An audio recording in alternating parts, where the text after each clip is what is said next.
Hey, Mike here. Welcome back to Uncommon Paler. Hope you're all doing fine. Just enjoying the long weekend on account of Labor Day, so no work for me on Monday. Figured I would.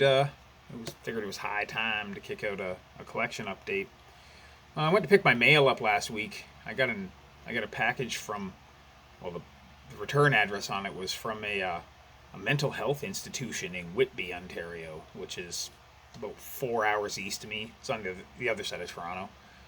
Um, so the first thing that comes to my mind is, why the fuck am I getting a package from a mental health facility? And then the second thought in my mind was, I gotta get home and get packed because it's fucking on to me. I gotta go.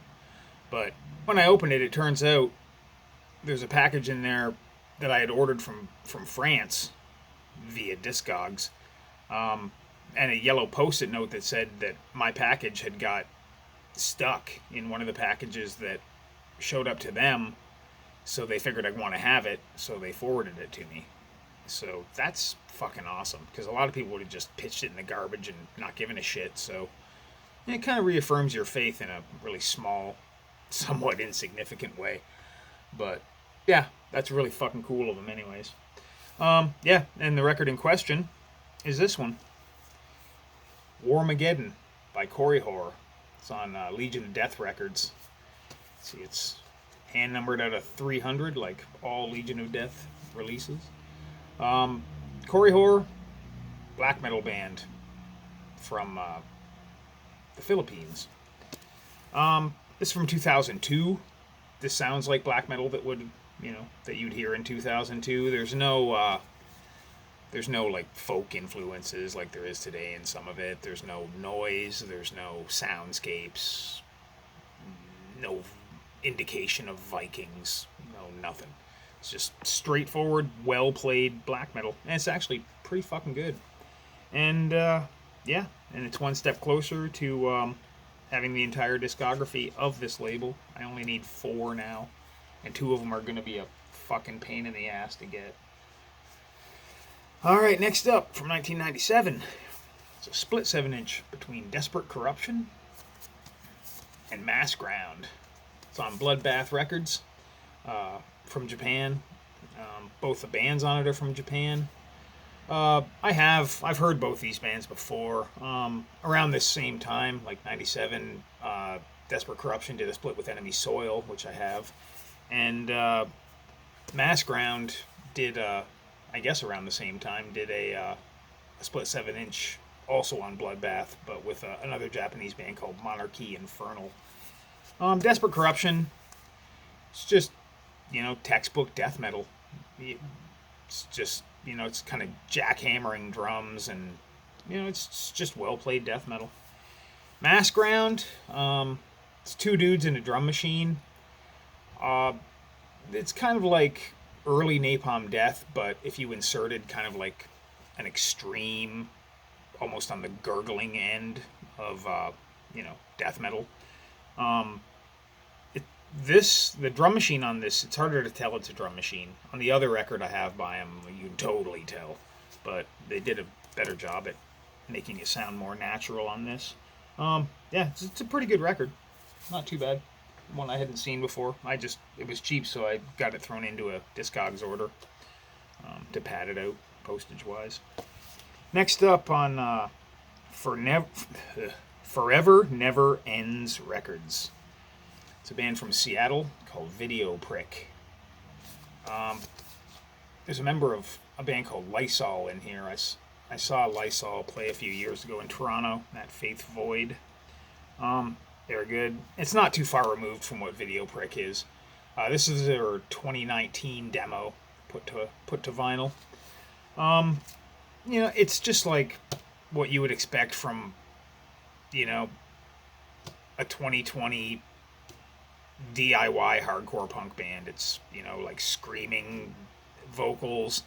This kind of teeters on the edge of being like blown out sound wise, but they kind of keep it, without doing so.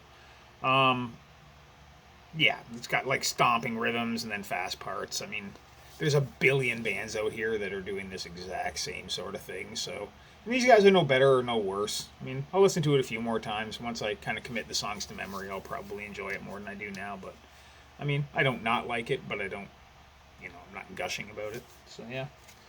Video prick. Next up, a Finnish band that I will gush about. Kohti Tuhoa. It's called Ellatodesta. It's on Levita Esun Mus. There's been a fair amount of mention of this band over the last few years. I think they got a little bit of notoriety because one of their records was released on Southern Lord, as like for the American release of it, anyways. Very good band. It's fundamentally it sounds like 80s Finnish hardcore, like the classic stuff, but it's also got the vocalist kind of reminds me of at times of Sarah that used to do vocals in Detestation back in the 90s, from Portland. But the singer for this band, she breaks into like kind of the spoken style of doing vocals, and it kind of brings almost a UK anarcho-punk vibe into it. It's just pretty enjoyable. I've kind of slept on getting their other shit. I just kind of ignored them, but I don't think that's going to happen anymore. Next up, another band from Japan. This is the first of 3 records I'm going to talk about that were released by Inferno Records, which I think is from France. Before these 3, I never owned anything on this label, but there's a Japanese band called Significant Point. It's called Attacker. That cover is pretty fucking crazy. Like a griffin type thing. But, yeah. This band sounds like a speed metal version of Iron Maiden. It's well done. You can definitely tell the singer's Japanese. He's got a Japanese singer style to him, and there's like gang choruses in there, but they're kept kind of to a minimum. But yeah, like Japanese singers just kind of, a lot of them have that, just certain characteristics. Like it's always kind of gravelly, and it almost sounds like it's really off the cuff. The bands are always super tight. So yeah, this is really good. Never heard of them before, but Significant Point. Next up, also on Inferno, as I mentioned, it's a Brazilian band called Ambition. It's this is Judas Priest. It sounds like early Judas Priest, like kind of when they were straddling the line from being like like a hard rock band to a metal band. Like they haven't quite jumped over to the metal end of their careers. This is actually really good. It's Burning Love. It's backed with Danger Zone. It's super catchy. I mean, it kind of has a corny element to it, but I can look past it. It's not like something that makes me cringe. So yeah, Ambition. And third and finally from Inferno Records is a Serbian band called Jenner. To live is to suffer. Like I said, Serbian band. Like a thrash speed metal thing. Maybe kind of halfways between, I don't know, say Black Lace and Detente. I like this. It's very well played. It's well produced. It's pretty fucking fast. Faster than I expected, really. Yeah, I'll probably get more stuff by these guys if I see it. Jenner. Next up, Toronto metal. Axxion. Back in Time. Like I said, Toronto band. I first heard of them when I saw a video they'd done. And I recognized the singer because I've actually seen him at shows, but I didn't know he was actually in this band. Or a band. This has got like a new wave of British heavy metal thing going on, with some mostly high-pitched, like super high-pitched vocals, like from the fucking scrotum vocals. Good band. I actually have listened to this quite a bit, and I probably will listen to it quite a bit more. Thought it was weird when I ordered it from their Bandcamp. It came from Huntsville, which is way the fuck up north. So I don't know what's up with that.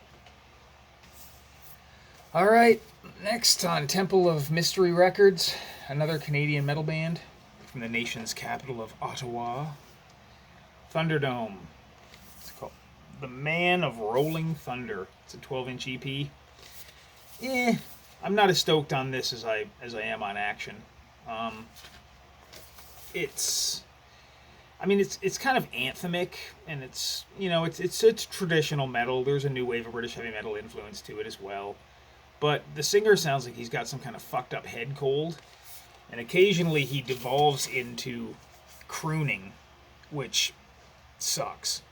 And then you add that to the fact that there's some kind of shitty lyrics. I mean, it could have been thought through a little bit more, I think. But, and they're on the best songs, too, actually. The best two songs have kind of shitty lyrics. So, yeah, Thunderdome, they can kind of suck it. Next up, from Finland, Solothus, or Solofoose, or whatever. It's Realm of Ash and Blood. It's on $20 spin. I'm not generally a fan of doom metal. I can handle it in really small doses, but all the songs are like 85 minutes long, so there's no such thing as a small dose of doom metal. Now, having said that, I fucking love this record for some reason. Maybe it's because I don't have a lot of that sort of stuff, and I do secretly enjoy it, unbeknownst to me, but it's fucking heavy.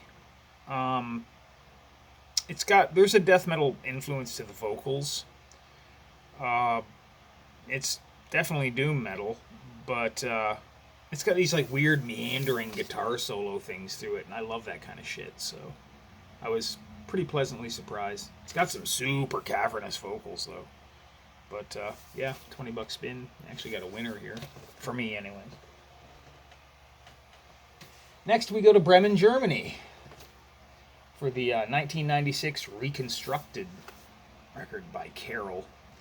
I've been familiar with Carol since 1996. I mean, I first heard them they were on one of the Cry Now, Cry Later compilations. They did a split with Stack, who are another phenomenal fucking band. Yeah, they did some other stuff too, but this is all of it. It's all recorded in 1996, obviously. I think there's 2 unreleased songs on this. It's like in the mid to late 90s, there was a series of bands that came out of Bremen, Germany. They were, they were metalcore bands, really, but before metalcore bands started looking like, fucking Justin Bieber or whatever. But they, it's super metallic hardcore, heavy as fuck. It's just, most of it was just really, really well done. Like Acme, that record fucking kills. Lebensreform was good. Loxaran, Sistral, although they had kind of more of a death metal influence at times. But yes, if you like heavy metallic hardcore, that's your shit. Start looking into stuff like Carol and Stack, and well, Stack's more power balance, but whatever. Get into it. Next, the Anthology 12-inch by Tozibabe. It's on Hardcore Ljubljana, which I believe is a city in Yugoslavia, was it not? But yeah, United Female Strength. Yeah, this Tozibabe from Slovenia. Very simply played punk, up tempo. Occasionally has kind of a UK anarcho-punk vibe to it. Yeah, this has got I think the A side is their 7-inch from 1986, and the B-side are comp tracks from '85. It's nothing mind-blowing. I'd heard them before. I just didn't have any of their stuff. I figured I'd get it and give it another shot. Yeah, it's good. I mean, if you can handle just, straight up punk rock, then that's it. Tozibabe. Now, a remastered, differently formatted version of arguably the greatest hardcore, record ever released. Poison Idea, Pick Your King. Originally released on Fatal Erection in 1983. This one's on Jackpot. This is remastered. I mean, there's not a lot I can really say about this record that hasn't been said before. I mean, it's, from Portland, Oregon, super ugly, fast, don't give a fuck hardcore. It's been emulated a bazillion times over, I saw them a few years ago. I'm not sure if they're actually still playing. They're one of those bands that you always kind of hear they packed it in and then they do a reunion tour. So, I don't know. I was glad I got to see them. They were, great. Yeah, Pick Your King. I'm glad I never had a copy. I'm glad it's been re-released because there's no way I'm kicking down the funds to buy an original copy of that, if you can find one. Next up, also another La Vida Es Un Mus release. It's a band from Sheffield in the UK. Rat Cage, Screams from the Cage. Got their 7-inch a while back. Really good. This is, this kind of fits in with that whole new wave of British hardcore thing that, has been coined as such. As with a lot of hardcore, it's just pissed off, fast, gruff vocals, like potentially needing a lozenge. Short songs. There's occasionally a bit of a street punk, like Oi type vibe that kind of permeates in there, but not as much as on their 7-inch. That had a lot more of that sort of thing. Super enjoyable band. If you're into just fast, angry hardcore, then this is definitely worth giving a shot. Good band. I think one of these guys also plays in Civ Head, which is a completely different style. That's kind of cool.